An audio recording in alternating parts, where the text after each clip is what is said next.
Hey guys, I am Kyle. In today's video, I'm going to show you how to use Microsoft Authenticator app on iPhone. So let's get started.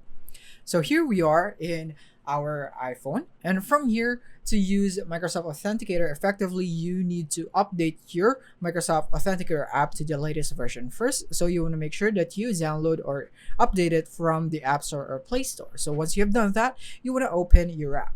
And from here, to easily use Microsoft Authenticator, all you have to do is tap on the plus button at the top right of your screen. And then from here, you can choose whatever you'd like to add here into your Microsoft Authenticator, what kind or type of account it is.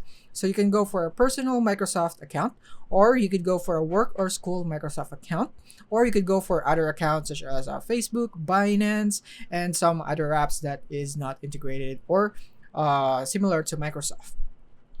So from here, what we're gonna do is we're gonna use Binance for this example. So we're gonna tap on other right here. So as you can see, we would need to scan a QR code in order for us to link our Binance account to Microsoft Authenticator, or we could enter a code manually. So in this tutorial, we'll just enter a code manually right here since we only have one device. However, if you have to, then you can use the QR code to scan it from your other device. And here we are in Binance, and as you can see, we have the 16-digit key, which is the secret key that we would need in order for us to link this Binance account into our Microsoft Authenticator. And we also have the QR code that we need to scan below if you would want to use the QR code. And from here, let's go back into Microsoft Authenticator.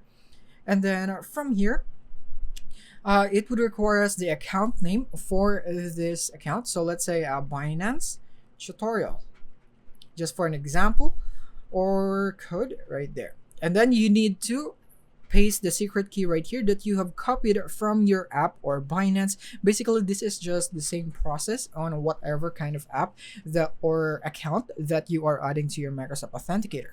So tap on finish. And then from here, you would now have your first 6-digit code. So you just simply want to copy that code right there.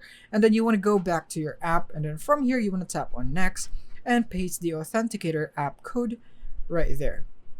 And I'll paste and submit. And now once you have pasted the first 6-digit code that you have received from the Authenticator app into your account, then it should be working now. So what you have right here in your Microsoft Authenticator is the 6-digit code that you would need in order for you to complete your processes or to bypass the securities of two-factor authentication on your account. So these are the 6-digit codes right here.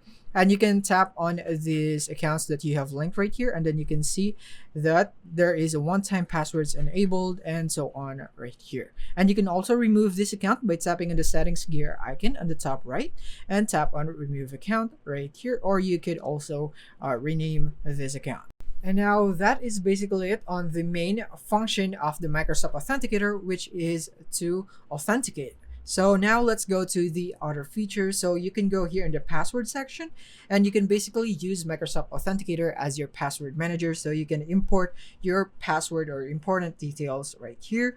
So you can import using your password managers, or you can import directly from Google Chrome, or you could just simply manually add your passwords right here by tapping on the add a password. And the next thing is the addresses. So this is where you would be able to save your addresses. So you can just tap on the plus button, the top right, and then from here, you can fill this all up. And then the next thing is you want to go back right here, and then from here, you want to tap on verified IDs. So from here, you can also store your verified IDs right here so that the next time that you would need your ID, you can just easily get it here from Microsoft Authenticator. And then as you can see right here, our website typically offers a verified ID through a QR code. So you can just scan the code in order for you to get started. You can click or tap on the scan QR code, and then from here, you can now scan the QR code. So yeah, I think that is basically it on the basics of how you can use Microsoft Authenticator app here in iPhone. I hope this video helped you out. Thank you for watching.